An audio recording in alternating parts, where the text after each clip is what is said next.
बिस्मिल्लाहिर्रहमानिर्रहीम। I am your computer instructor from channel सुभान मुकार। आज के इस लेक्चर के अंदर हम डिस्कस करेंगे purpose and syntax of comments. इससे पिछले लेक्चर अगर आपने नहीं सुने तो प्लेलिस्ट मौजूद है, आप उसको पहले लाजमी देख लीजिएगा। हम सी लैंग्वेज का कोर्स कर रहे हैं जो कि 10th क्लास कंप्यूटर का न्यू कोर्स आया है। इस साल आपको पता है जो हुकूमत ने पंजाब बोर्ड ने जो है वो आपकी बुक चेंज की है, उसके अंदर न्यू कोर्स सी लैंग्वेज का दिया गया है। तो उसके अंदर आपके पास जो आज का टॉपिक है purpose and syntax of comments. तो सबसे पहले हम बात करते हैं कि कमेंट क्या होता है।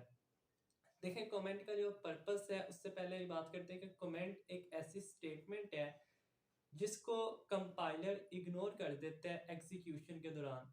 यानी एक ऐसी स्टेटमेंट जो कि एग्जीक्यूट नहीं करता, कंपाइलर उसे इग्नोर कर देता है। कंपाइलर या आईडीई मतलब जहां पर आप सॉफ्टवेयर लिखते हैं, प्रोग्राम लिखते हैं, उस दौरान जब आप कमेंट्स लिखते हैं, यानी ये ऐसी स्टेटमेंट्स हैं जो भी मैं मिसाल आपको दूंगा समझ आ जाएगी। तो ऐसी स्टेटमेंट्स हैं जिनको कंपाइलर एग्जीक्यूशन के दौरान प्रोग्राम की इग्नोर कर देता है, कंपाइल नहीं करता। ठीक है, अब देखें कमेंट का पर्पस आपकी बुक पर दो बताए गए हैं और दो इसके पर्पस हैं। एक तो ये कि आप कमेंट इसलिए लिखते हैं या इसलिए ये स्टेटमेंट लिख देते हैं ताकि आप अगर आज से 3 से 4 साल बाद अपना ही प्रोग्राम जो है वो देखना चाहते हैं अपनी याद दहानी के लिए। मतलब मैं एक प्रोग्राम बनाता हूँ, ठीक है, उसके अंदर कोई ऐसा पॉइंट है जो मुझे लगता है कि मैं अगर आज से 2 साल बाद अपना प्रोग्राम देखूंगा तो उसे मैं बोल सकता हूँ कि मैंने ये प्रोग्रामिंग यहाँ पर ये कोड क्यों डाला है। तो उस कोड के आगे मैं अपनी याद दहानी के लिए कह दूँ कि एक कमेंट एक स्टेटमेंट लिख दूंगा, ठीक है, ताकि मैं आज से 2-3 साल बाद अगर अपना प्रोग्राम देखूं तो वो हिंट के तौर पर, जिस तरह हम कोई भी नोट्स वगैरह बना रहे होते हैं तो साथ में हिंट लिख देते हैं ना, तो वो उसका हिस्सा तो नहीं होता, लेकिन हिंट इसलिए दी जाती है ताकि हमें याद आ जाए। तो इस तरह कमेंट में भी आप कमेंट एक स्टेटमेंट लिख देंगे ताकि आप आने वाले कुछ सालों के बाद अपना प्रोग्राम देखें तो आप वो हिंट के तौर पर आपको याद आ जाएगा अपना कमेंट देख कर कि ये प्रोग्राम के अंदर ये कोडिंग ये स्टेप क्या किया था मैंने। ठीक है, पहला पर्पस अपनी याद दहानी के लिए। दूसरा पर्पस इसका ये है कि आप किसी दूसरे प्रोग्रामर के लिए आसानी कर सकते हैं। ठीक है, अगर आप हिंट लिख देंगे, जैसे मिसाल के तौर पर आप कोई मैथ का खुलासा लेकर आते हैं, कोई की बुक लेकर आते हैं, तो आप उसको देख रहे होते हैं, साथ में आपके पास है किसी बुक में साथ हिंट दी होती है। ठीक है, तो वो हिंट आपको क्या करती है, मदद देती है उस स्टेप को समझने में। तो इसी तरह जब मैं प्रोग्राम कोई बनाऊंगा तो मैं एक कमेंट लिख दूंगा साथ, अगर मुझे कोई लगता है कोई स्टेप मैंने डिफिकल्ट ऐड किया है जो कि कोई दूसरा प्रोग्रामर देखेगा उस प्रोग्राम को, इस कोडिंग को, तो उसे समझने में मुश्किल होगी, तो मैं उसके आगे कमेंट लिख दूंगा, यानी एक स्टेटमेंट लिख दूंगा, ताकि जब वो पढ़ेगा तो उसे हिंट के तौर पर पता चल जाएगा कि इस स्टेप पे इसने ये किया है। ठीक है, तो ये दो पर्पस है। एक तो एक दूसरा प्रोग्रामर जब मेरे प्रोग्राम को देखेगा तो वो साथ पर उस कमेंट को पढ़कर उसे उस स्टेप की समझ आ जाएगी। सेकंड पर्पस मेरी अपनी याद दहानी के लिए कि मैं भूल सकता हूँ, क्योंकि काफ़ी ज़्यादा प्रोग्रामिंग करनी होती है, काफ़ी ज़्यादा सेंटेक्सेस इस्तेमाल करने होते हैं, तो मैं चंद सालों बाद अगर अपना प्रोग्राम देखूं तो वो मुझे याद आ जाए। किस तरह याद आएगा, कमेंट को देखकर। अब आप डायरेक्ट अगर प्रोग्राम के अंदर वो स्टेटमेंट लिख दोगे, अगर फर्ज करें मैं एक अपना पहला प्रोग्राम बनाता हूँ तो मैं उसके अंदर लिख दूंगा this is my first program, ताकि मुझे याद रहे। तो अगर मैं इसी तरह लिख दूंगा तो कंपाइलर उसे क्या करेगा, एरर दे देगा, क्योंकि वो तो उसका हिस्सा नहीं है। तो कंपाइलर कंपाइल करते हुए उस स्टेटमेंट को क्या करेगा, एरर देगा।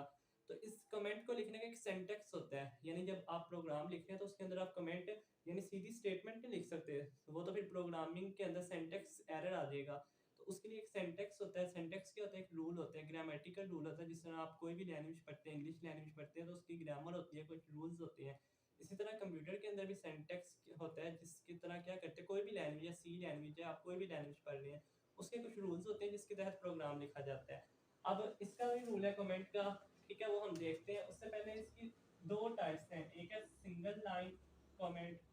कमेंट की आपको समझ लग गई। सिंपल क्या होता है, ऐसी स्टेटमेंट जो कि कंपाइलर इग्नोर कर देता है कंपाइल करते वक्त, एग्जीक्यूट नहीं करवाता। ठीक है, तो एक बहुत इंपॉर्टेंट एमसीक्यूज है यहाँ पर कि आपको एमसीक्यूज आ सकते हैं कि आपके पास जो कमेंट है क्या वो एग्जीक्यूट होता है कंपाइल होते वक्त। तो ऐसी स्टेटमेंट है जो एग्जीक्यूट नहीं होती। ठीक है, कमेंट कौन सी स्टेटमेंट है जो एग्जीक्यूट नहीं होती।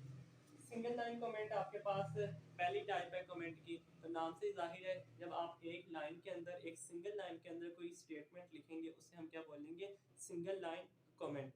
इसका सिंटैक्स क्या है, आपने डबल स्लैश डालनी है, ठीक है, डबल स्लैश और उसके आगे आपने क्या लिख देना है, कोई भी स्टेटमेंट, यानी जो भी आप इंट लिखना चाह रहे हैं, पीछे आपका सारा प्रोग्राम लिख रहे हैं, अब आप क्या चाह रहे हैं, कोई ऐसा स्टेप आया जहां पर आपको पता है कि इस स्टेप को मुझे बाद में आने वाले कई सालों बाद जब मैं ये स्टेप देखूंगा तो मुझे भूल सकता है, तो मैं यहाँ पर क्या करूंगा, वो स्टेटमेंट लिख दूंगा।